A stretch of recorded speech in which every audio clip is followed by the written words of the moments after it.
Como vocês estão? Como que está o seu coração? Né? A gente está num período de volta agora da quarentena, aqui, pelo menos aqui no estado de São Paulo, mas em quase todos os lugares, né? E qual é a sua expectativa nessa volta? Como está seu coração? Né? A gente foi confinado em casa, numa coisa totalmente diferente na nossa rotina, e agora a gente tem que mudar novamente essa rotina e começar a adaptação. E eu fiquei pensando como que eu estou em relação a tudo isso. E você? Como que é a sua expectativa? Como que está a sua expectativa? Você está confiando plenamente em Deus? Você crê que Deus ainda está no controle de tudo isso? Apesar das vezes a gente olhar e parece que as coisas fugiram. Você ainda crê nesse controle do Senhor sobre todas as coisas que estão acontecendo? Eu espero que sim, de dentro do meu coração, eu creio. Eu falo assim porque parece que nem todos creem em Deus, né? Parece que alguns vivem segundo a sua maneira, o desejo do seu coração. Uns até desafiam, se rebelam contra tudo e contra todos, infelizmente. E eu tenho visto também, mais infelizmente ainda, até falo, eu tenho visto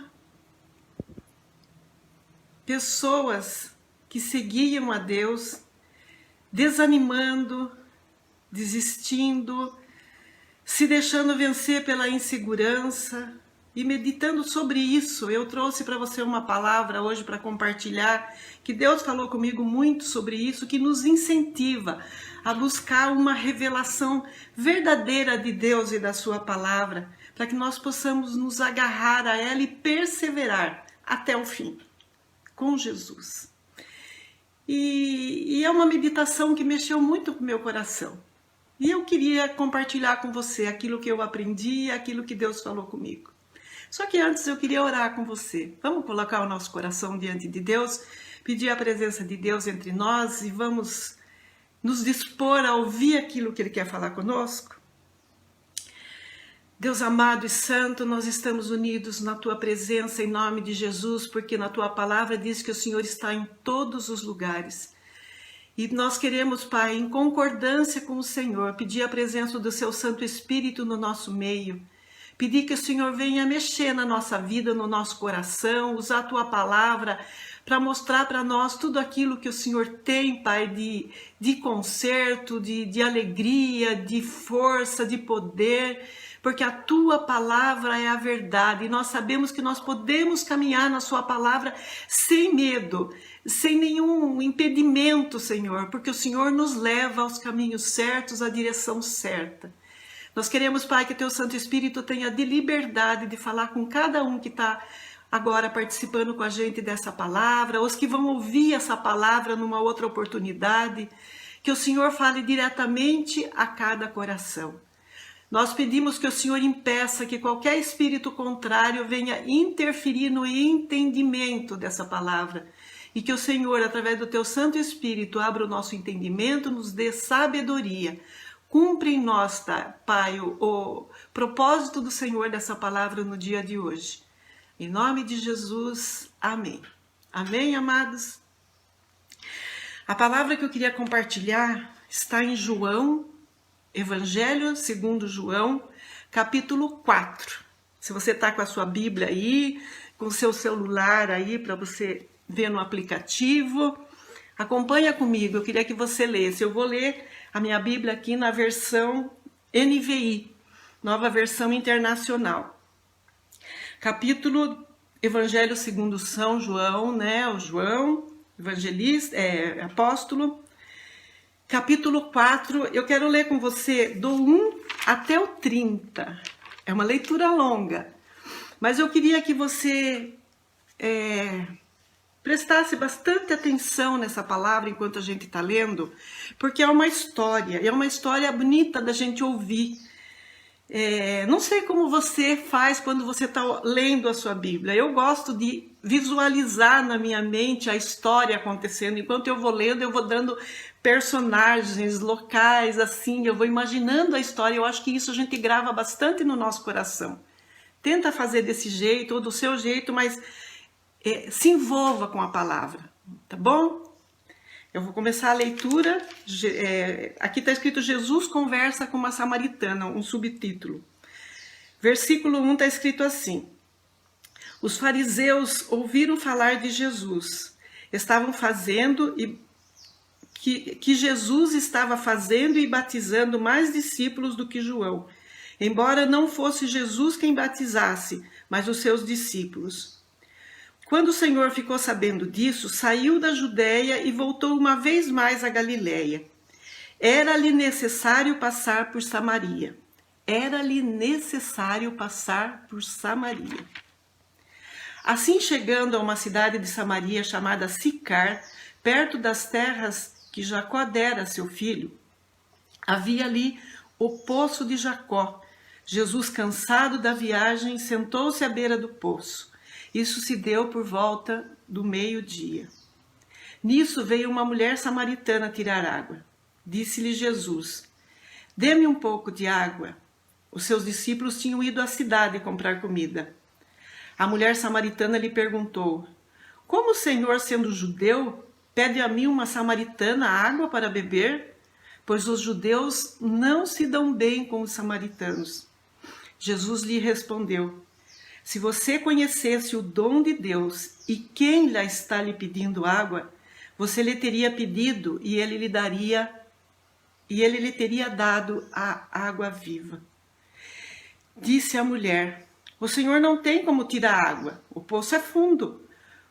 Onde pode conseguir essa água viva?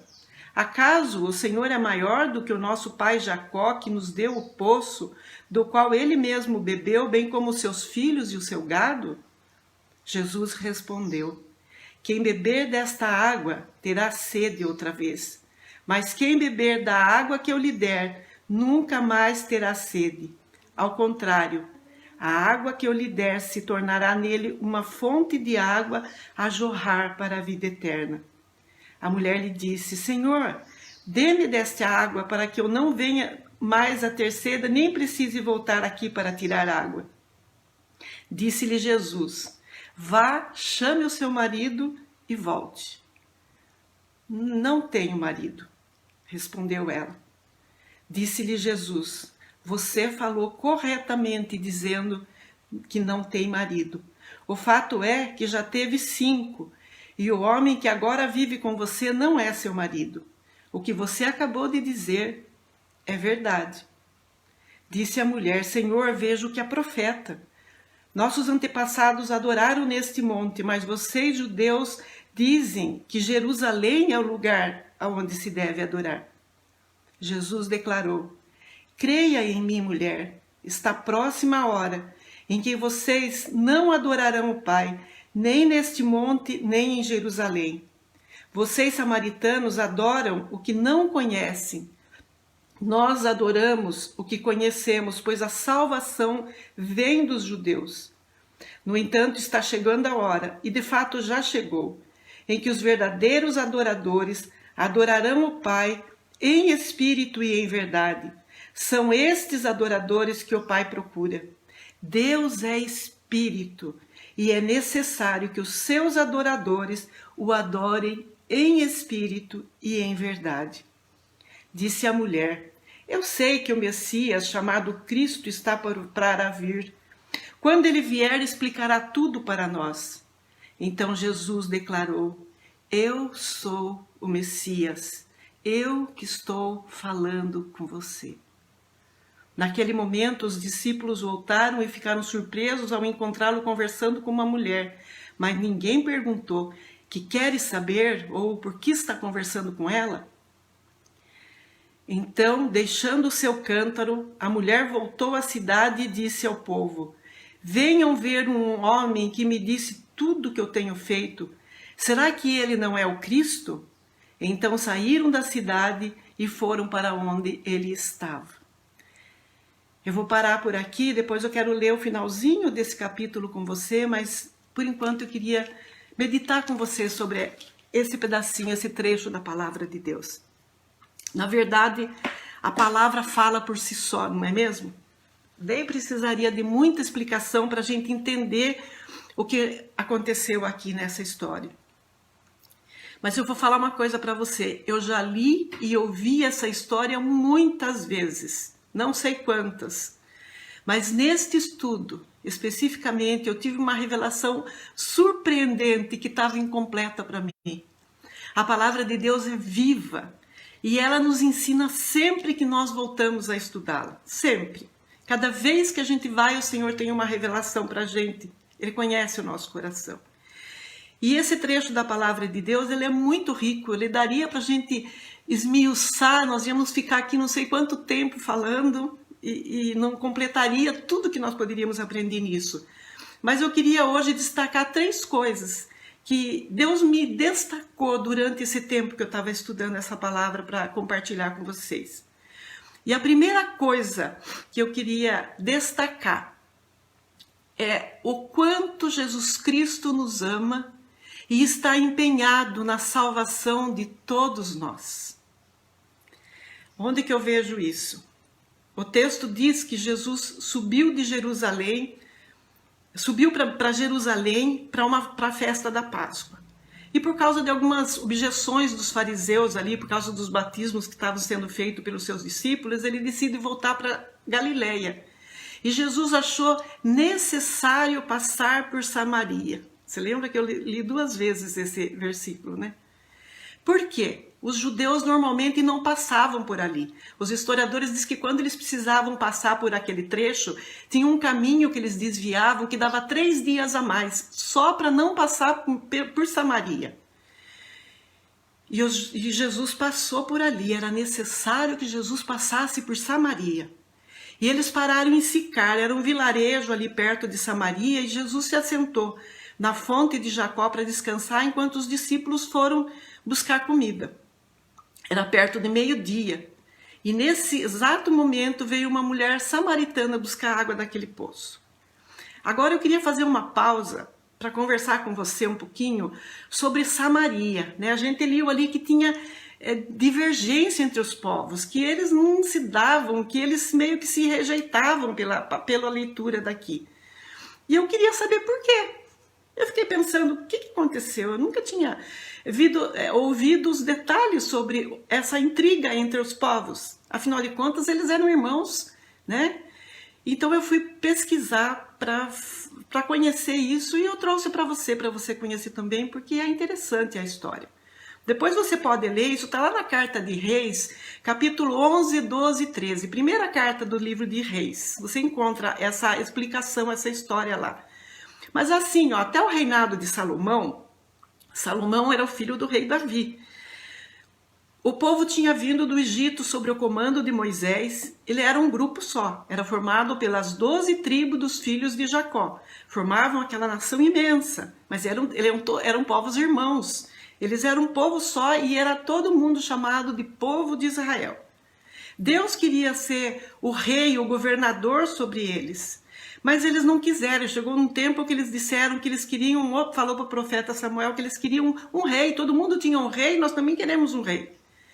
Senhor, Deus não se agradou muito disso, mas Deus levantou para eles um rei, Saul. E Saul fez tudo que era contrário aos olhos do Senhor, desagradou o coração do Senhor, e o Senhor rejeitou Saul. Então, Jesus procurou alguém que fosse segundo o seu coração, para poder governar aquele povo. E Deus encontrou Davi. Davi foi um rei segundo o seu coração, apesar de ser humano, de cometer um monte de erros, mas ele sempre se voltava para Deus, ele sempre buscava Deus, Deus era com tudo para ele, para todos os lugares, ele se arrependia dos seus pecados e ele cumpria os mandamentos e as leis de Deus. Deus, adorando Deus como seu único Deus. Deus era amigo dele, né? Um coração segundo o coração de Deus. Ele quis fazer um templo para Deus e Deus falou que não, porque naquele reinado dele teve muito derramamento de sangue, mas que ele levantaria Salomão, e Salomão, filho de Davi, construiria o templo onde eles adorariam a Deus. E foi assim. Salomão Davi morreu, veio Salomão como rei, e apesar do começo do reinado, a vida de Salomão consagrada para Deus foi tudo lindo, tudo maravilhoso. até que Salomão foi se casando com muitas mulheres, e entre estas mulheres ele se casou com mulheres dos povos pagãos, que era contra a vontade de Deus, contra a ordem de Deus. E na sua velhice, a Bíblia fala que essas mulheres perverteram o coração de Salomão, para que Salomão seguisse os seus deuses, os deuses pagãos daquelas mulheres. E ele perverteu o seu coração, ele se contaminou com aqueles deuses. Então Deus disse para Salomão que quando ele, primeiro eu esqueci de falar de Davi, quando ele foi, Davi estava para morrer, ele falou para Davi que Davi tinha se agradado muito de Davi, prometeu para Davi um reino para sempre, sempre tinha um rei para governar aquele país, aquele local, aquele povo de Judá. Mas teria que ser alguém que seguisse os seus mandamentos, os seus preceitos e que adorasse a Deus como o único Deus. Se fosse assim, o reinado dele seria para sempre. Quanto tivesse rei, Salomão foi até aqui. Mas Salomão perverteu, ele se contaminou com os deuses pagãos. E Deus falou para Salomão que ele ia tirar o reino de Salomão. Ele só ia deixar a tribo de Judá com o rei Salomão pela promessa que ele tinha feito a Davi. E as outras tribos ele ia tirar. Ele ia rasgar o reino e ia tirar o reino. Depois da morte de Salomão, houve uma conspiração do rei Roboão, agora que era filho de Salomão, que entrou como rei, contra o povo de Israel. E 10 tribos, olha só, 10 tribos daquele povo de Israel se rebelaram contra Roboão e elegeram Jeroboão, que era o servo de Salomão, como rei. O Jeroboão era da tribo irmã, era da tribo de Efraim. E era Jesus, né? Deus falando através de Jesus, porque Jesus, Deus e o Espírito Santo sempre foram juntos. Mas está registrado que Deus já tinha revelado para Jeroboão, quando era servo de Salomão, que ele ia fazer isso, que ele ia dividir o reino, porque Salomão tinha se contaminado com os deuses, e 10 tribos iam ficar com Jeroboão. E ele queria de Jeroboão, olha só, a fidelidade. Porque Salomão tinha sido infiel e ele queria de Jeroboão a fidelidade, queria que Jeroboão fosse como Davi, confiasse nele, seguisse os seus estatutos e os seus mandamentos e que ele fosse o único Deus de Roboão, porque ele ia governar as 10 tribos. E que ele firmaria o governo, uma casa para Jeroboão também, como foi com Davi. Essa divisão aconteceu. As 10 tribos ficaram com Jeroboão, que ficou sendo o reino do norte. A capital naquela época era Siquém, depois se tornou Samaria. Então 10 tribos ficaram sendo o reino de Israel, reinado por Jeroboão, e a capital, agora na época de Jesus, era Samaria. Roboão, que era o filho de Salomão, ficou com a tribo de Judá e a tribo de Benjamim. Se tornou o reino do sul, com capital em Jerusalém. Havia algumas pessoas do reino do norte, das 10 tribos, que moravam ali em Jerusalém, esses continuaram lá, esses não saíram de lá. E os sacerdotes e os levitas, que também eram consagrados para servir no templo, conforme Deus tinha escolhido. Eles também ficaram no reino do sul. O templo construído por Salomão para adorar a Deus ficava no Monte Moriá, conforme foi revelado a Davi. E ali foram instituídos todos os rituais de adoração, conforme Deus tinha determinado, as suas festas fixas. O que aconteceu? Jeroboão ficou com medo de que se o povo fosse para Jerusalém para adorar a Deus nas épocas das festas, na primeira festa que surgiu ali no reinado dele, o povo, eles iam ter conflito de novo e ele ia perder o domínio sobre o reinado que Deus tinha dado para ele. Então, sabe o que ele fez? Ele entrou em conselho ali com os governadores, a equipe que ajudava ele no governo, e eles resolveram, concordaram com Jeroboão. Jeroboão construiu 2 bezerros de ouro e induziu o povo de que seria difícil eles irem para Jerusalém para adorar. Então ali estavam os deuses, Era uma representação, vamos dizer assim, mas era ali, aqueles bezerros de ouro, os deuses que vieram do Egito, que trouxeram eles do Egito.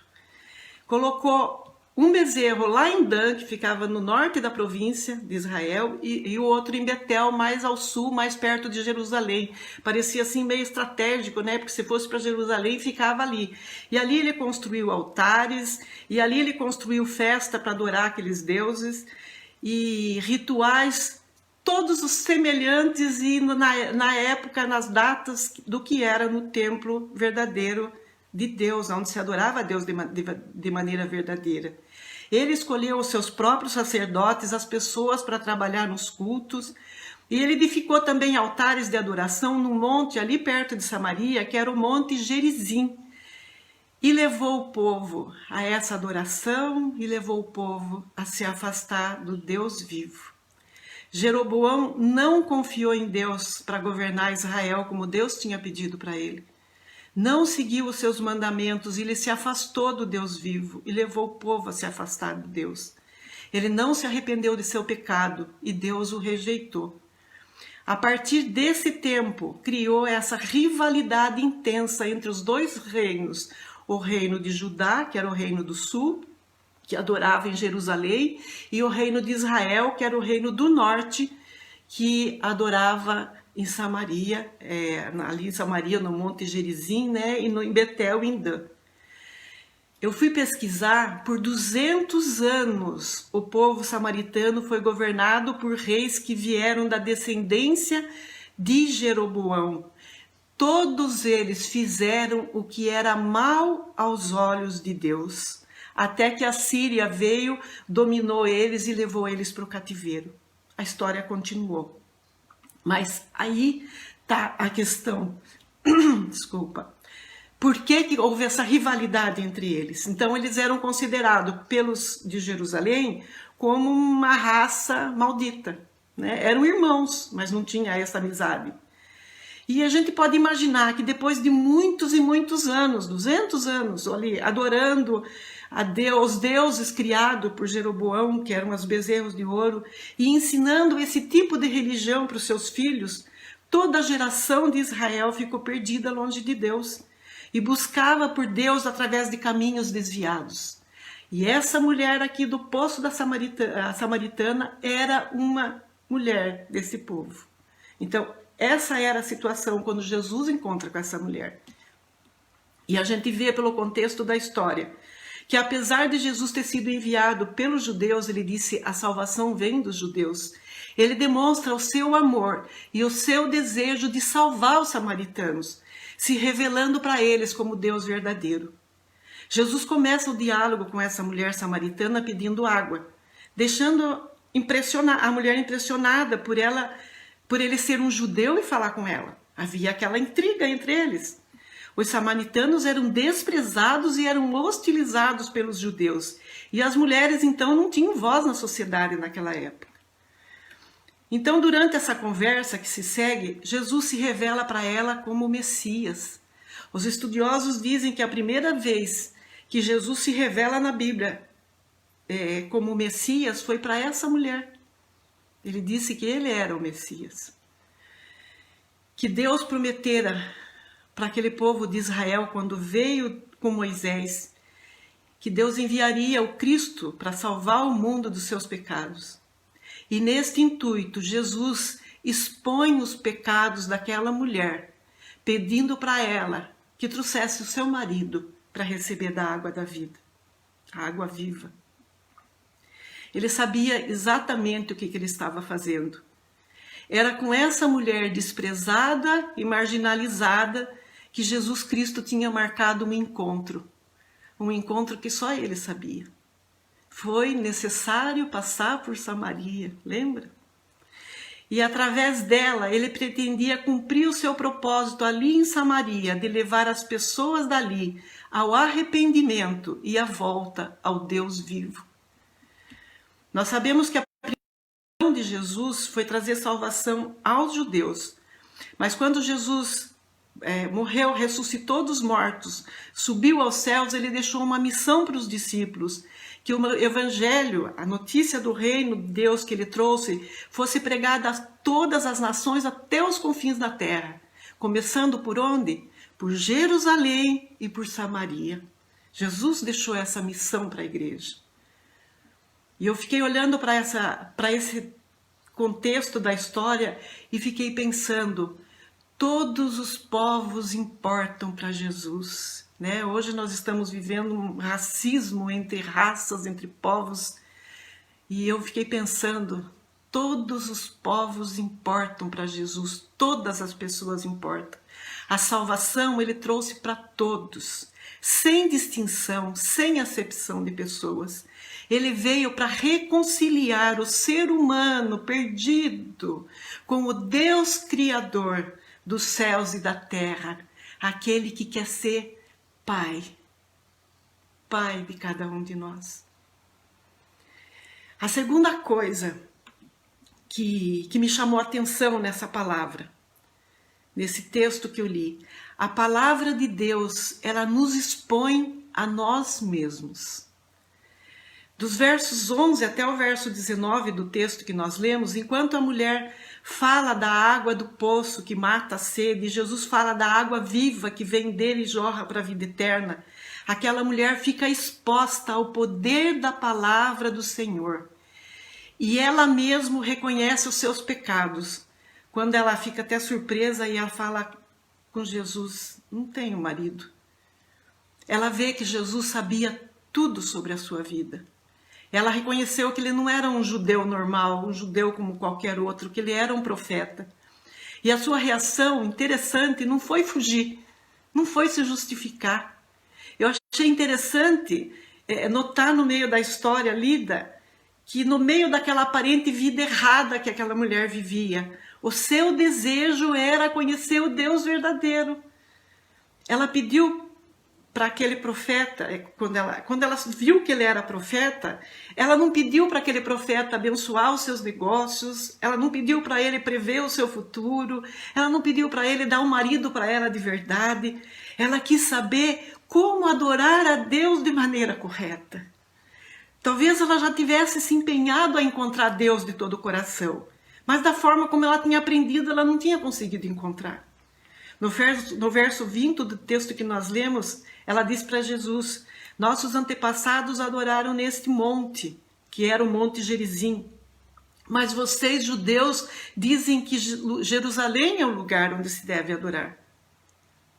Eu imagino, amados, o Senhor olhando para aquela mulher com todo o seu amor, vendo o seu coração ali, uma terra preparada para receber a semente do evangelho da salvação, o dom da fé. Então ele fala para aquela mulher da verdadeira adoração. Eu vou reler, se você quiser reler aí do verso 4, na Bíblia, no Evangelho João 4, eu vou reler aqui do 21 até o 26, para a gente ver intensamente como Jesus fala dessa maneira de adorar. Jesus declarou para a mulher, creia em mim, mulher, está próxima a hora em que vocês não adorarão o Pai, nem neste monte e nem em Jerusalém. Vocês, samaritanos, adoram o que não conhecem. Nós adoramos o que conhecemos, pois a salvação vem dos judeus. No entanto, está chegando a hora, e de fato já chegou, em que os verdadeiros adoradores adorarão o Pai em espírito e em verdade. São esses os adoradores que o Pai procura. Deus é espírito. E é necessário que os seus adoradores o adorem em espírito e em verdade. Disse a mulher, eu sei que o Messias chamado Cristo está para vir. Quando vier, explicará tudo para nós. Então Jesus declarou, eu sou o Messias. Eu que estou falando com você. Eu fiquei me imaginando no lugar daquela mulher. Deve ter sido maravilhoso ouvir isso, aquela palavra entrar no coração. Trazendo essa fala de Jesus hoje para os nossos dias, depois que a gente soube toda a história, Depois que Jesus Cristo ressuscitou dos mortos, depois que ele subiu aos céus, depois que ele deu o poder para a igreja, para pregar o evangelho da salvação, nós podemos entender o que é esse adorar a Deus em espírito e em verdade.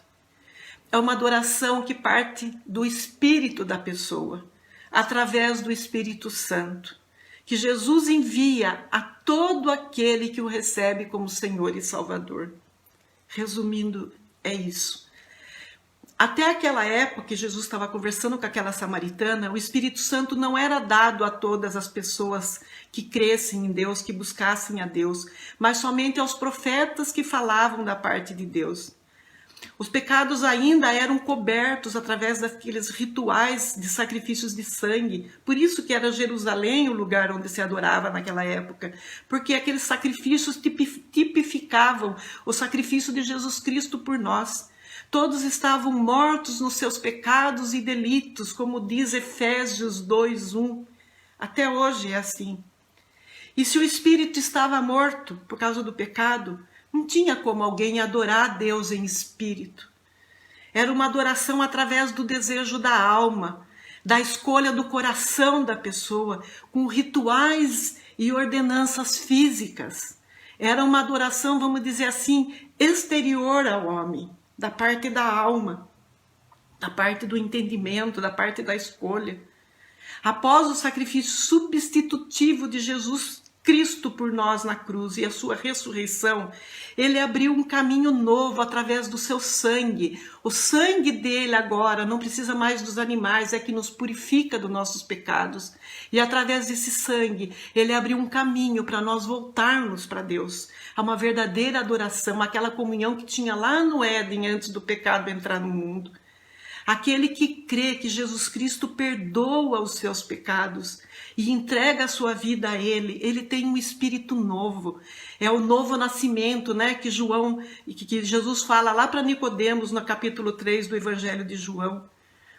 Quem recebe Jesus recebe o dom do Espírito Santo, o dom da fé, e então pode adorar a Deus através do seu espírito recriado. Então, essa adoração agora é através do Espírito Santo, que Jesus disse lá em João 15:26, que é o Espírito da verdade. Aquela mulher não teve o entendimento do que aconteceu nesse tempo a respeito disso, porque Jesus ainda não tinha morrido. Ela não teve entendimento do que era adoração em espírito e em verdade. Mas com certeza, aquelas palavras de Jesus entraram no seu coração, de tal forma que aquela mulher esqueceu o seu cântaro ali perto do poço. E ela foi rapidamente testemunhar aos cidadãos de Sicar o seu encontro com Jesus. Eu fico imaginando a alegria, o gozo que não cabiam no coração daquela mulher. Ela não só se esqueceu do cântaro com água, mas ela esqueceu que ela era aquela mulher rejeitada e marginalizada que ninguém daria atenção. Ela saiu falando sem medo tudo que Jesus falou sobre ela. A vontade dela agora é que todos conhecessem aquele Jesus, aquele homem que poderia ser o Cristo. Aquela mulher recebeu, vamos dizer assim, a salvação antecipada, porque o seu testemunho convenceu aqueles homens para irem até Jerusalém, até Samaria, até o poço de Sicar, junto com aquela mulher para ver Jesus. Ela disse no capítulo 4 de João, do verso 29 até o 30, venham ver um homem que me disse tudo o que eu tenho feito. Será que ele não é o Cristo? Então saíram da cidade e foram para onde ele estava. E aí eu vejo a terceira coisa que eu aprendo sobre esse texto. A revelação é pessoal para cada um.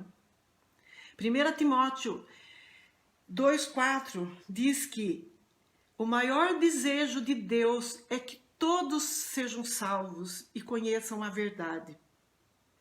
Ele usa pessoas para testemunhar sua transformação de vida e despertar fé no coração dos outros. Mas o verdadeiro encontro com Jesus parte do coração daquele que crê e recebe Jesus como seu Senhor e seu Salvador. Em João 14, 21, está escrito assim: quem tem os meus mandamentos e lhes obedece, esse é o que me ama. Aquele que me ama será amado por meu Pai, e eu o amarei e me revelarei a ele. Me revelarei a ele. E Jesus também falou em 14, 23, o mesmo versículo, o mesmo capítulo de João: se alguém me ama, guardará a minha palavra. Meu Pai o amará. Nós viremos a ele e faremos nele morada. Jesus se revela a cada um de maneira particular, porque ele conhece o coração de cada um. Quando recebemos a sua palavra, ela entra no nosso coração como água viva, através do Espírito Santo de Deus no nosso espírito. Ele abre o nosso entendimento e o Espírito Santo nos concede sabedoria para compreendê-la e para vivê-la.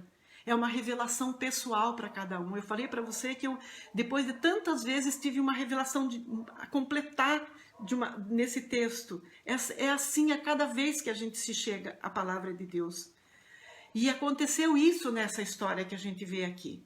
Primeiro, a gente ouve o testemunho de alguém e depois a gente tem a nossa revelação. Quando a gente chega até Jesus, abre o coração e recebe Ele como Senhor e Salvador.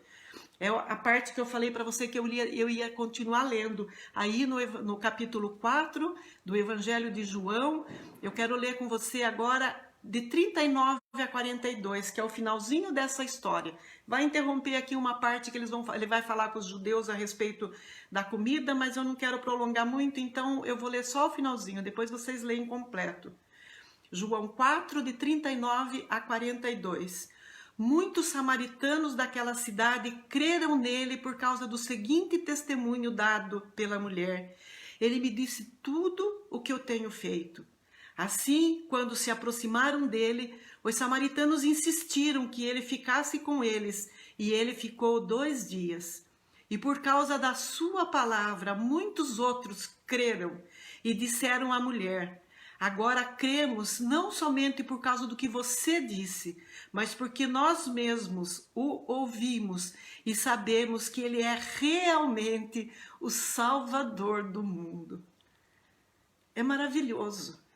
É maravilhoso quando a gente tem o encontro pessoal com Deus, quando a gente vê no nosso coração, testificado no nosso novo espírito, que Jesus Cristo é o Salvador do mundo. A vida cristã, amados, não é só receber Jesus como Senhor e Salvador e participar dos cultos e fazer os trabalhos na igreja, isso é importante, mas não é só isso. A vida cristã é adorar a Deus em espírito e em verdade, é aprender a palavra de Deus a cada dia, é ter com o Senhor Jesus comunhão. E o que é ter comunhão com Jesus?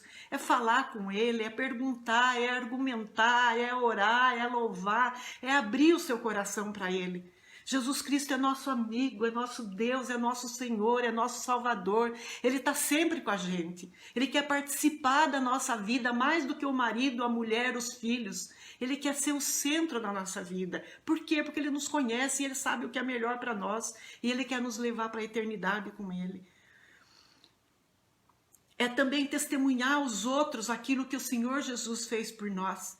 É compartilhar o que nós aprendemos. É interceder pelo próximo. É usar os nossos dons, os dons que Deus nos deu através do Espírito Santo para ajudar no crescimento da igreja. Eu penso que se os discípulos não tivessem sido fiéis e a igreja não tivesse continuado a levar a palavra do Evangelho, nós não seríamos salvos hoje. E tem muita gente depois de nós que precisa ouvir o Evangelho. Nós temos que fazer a nossa parte. Cada um tem uma missão. E nós vamos ter que prestar conta disso diante de Deus um dia. Deus nos chamou para que a gente fale dele, do amor dele. Quando Jesus caminha conosco cada dia e nós guardamos a sua palavra, nós temos força pelo seu poder de vencer o pecado em primeiro lugar, de resistir ao diabo, nosso inimigo, o inimigo de Deus.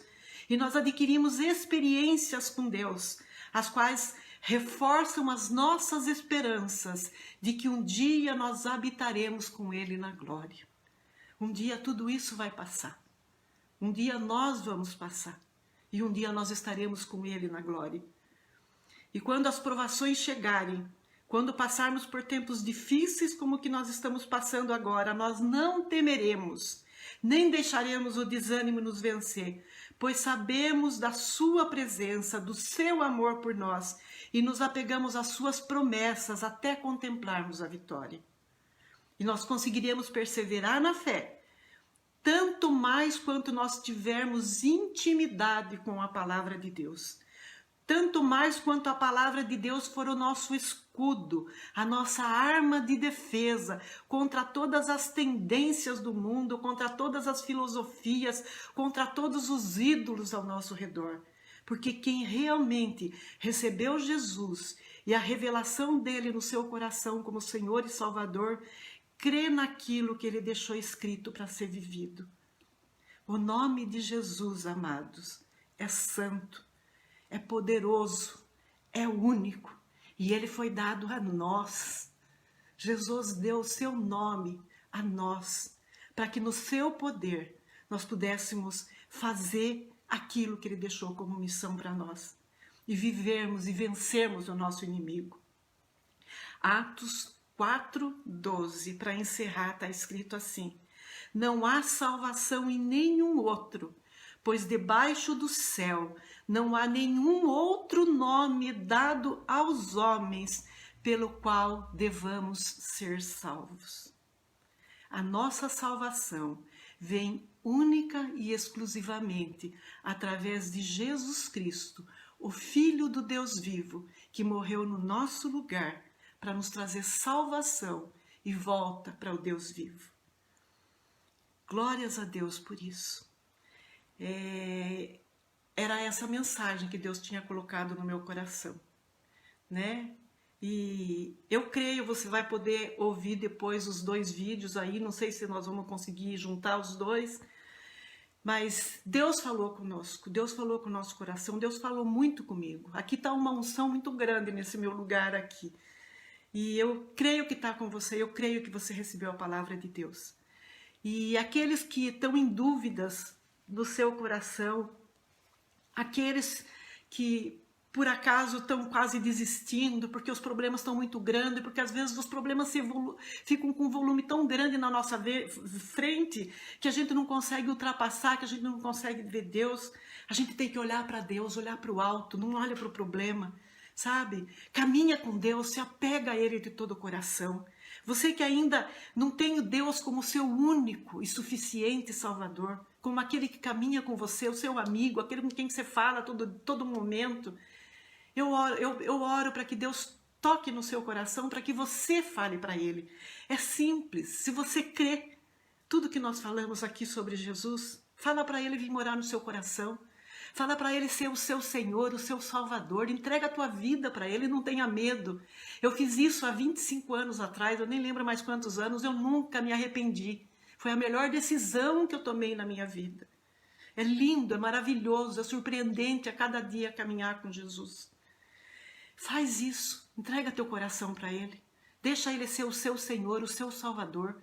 Ele vai escrever seu nome lá no livro da vida, e o dia que acabar aqui o nosso tempo, nós vamos morar com Ele na eternidade, é isso que a Bíblia diz. E Ele disse que vai julgar o mundo pela palavra dEle. Então, quanto mais a gente conhecer a palavra dEle, mais a gente vai caminhar direito com Ele. E quando a gente achar que não consegue, como eu, muitas vezes, Jesus, o que está escrito aqui, para mim está difícil demais. Ajuda, me convence a viver essa vida. Eu me disponho, agora eu preciso da tua força. E Ele me dava sempre força, e eu conseguia superar, e eu conseguia viver um pouquinho por cada dia. A santificação começa no comecinho e vai caminhando à medida que nós vamos ouvindo e recebendo a revelação da palavra de Deus. Amém, amados? Ficou meio longo o tempo, mas eu queria orar com você. Eu queria orar por você, eu queria orar pela sua vida, eu queria orar por aqueles que estão sofrendo, né? Tem muita gente sofrendo. Eu continuo em oração às 9 da manhã, às 6 horas da tarde, ainda por esse tempo de pandemia, por todas as nações, por tudo que Deus coloca no meu coração. E orando pela igreja. Tô uma saudade de vocês, uma vontade de abraçar, mas a gente nos verá logo, se Deus quiser. Vamos orar? Ai, Senhor, não sei o que aconteceu aqui na internet que parou, mas o Senhor não parou. O Senhor continua falando nos nossos corações. A tua unção continua aqui, a tua graça continua conosco, porque a tua presença está com todos aqueles que o invocam em espírito e em verdade, todos aqueles que te buscam de todo o coração. Pai, no nome de Jesus, hoje nós vimos que nós precisamos de uma revelação íntima no nosso coração do Senhor para continuar nessa batalha, nessa luta, não esmorecer, não desanimar. E eu peço, Pai, força para todos os amados que estão unidos comigo agora, Pai, para aqueles que estão começando a sua caminhada hoje, para aqueles que entregaram a sua vida hoje. Eu oro concordando com eles, Pai, que a vida deles agora é do Senhor, está escrita no livro da vida, que o inimigo não tem mais poder sobre ele, Pai, que os pecados não têm mais poder de dominar, e o Senhor vai abrir o entendimento para ele compreender a Bíblia, a palavra do Senhor. O Senhor vai dar sede para ele beber dessa água viva que o Senhor traz para nós através da tua palavra, e o Senhor vai transformar essa vida como o Senhor transformou a minha. E se o Senhor transformou a minha, Pai, não é difícil demais transformar todas as outras vidas. Pai, em nome de Jesus Cristo, eu creio que o Senhor está no controle de tudo que está acontecendo nesse mundo. Eu creio que o Senhor tem um propósito. Ajuda-nos a confiar no Senhor, a perseverar, a ser prudentes, Deus, a não desafiar as leis do mundo aqui, as leis da saúde, os protocolos. Ajude-nos a ser prudentes na nossa parte, ajude-nos a fazer a nossa parte de cuidar do nosso templo, do nosso corpo, que é o templo do Espírito Santo de Deus, mas também a confiar no Senhor em primeiro lugar, porque o Senhor é poderoso para fazer milagres aonde não existe, criar coisas de onde não existe, porque o Senhor criou todas as coisas. Eu oro para o Senhor fortalecer o meu irmãozinho que está aqui junto comigo, para o Senhor dar forças, para o Senhor dar sabedoria, para o Senhor entrar, Pai, nesse ponto que está difícil na vida dele. Eu concordo com ele em oração, quando ele se ajoelha e clama para o Senhor, que a unção, o poder, a graça, a misericórdia venha sobre a vida dele, Senhor, e ele seja renovado no dia de hoje. Renova suas esperanças, em nome de Jesus, e cuida de todos aqueles que estão enfermos por causa desses vírus. Cuida, Senhor, da nossa nação, cuida das nações que estão voltando, Pai, da economia dos países, do trabalho de cada um. Guarda aqueles que precisam sair para trabalhar, para que eles não sejam, Senhor, infectados por esse mal. Nos guarda embaixo da proteção do Senhor, em nome de Jesus. Amém. Amém, irmãos. Glórias a Deus, nós temos um Deus maravilhoso. Obrigada por estarem aqui comigo. Deus abençoe. Uma excelente semana para vocês. E até domingo que vem, se Deus assim nos permitir. Tá bom? Um abraço bem forte. Beijo no seu coração. Fiquem com Deus.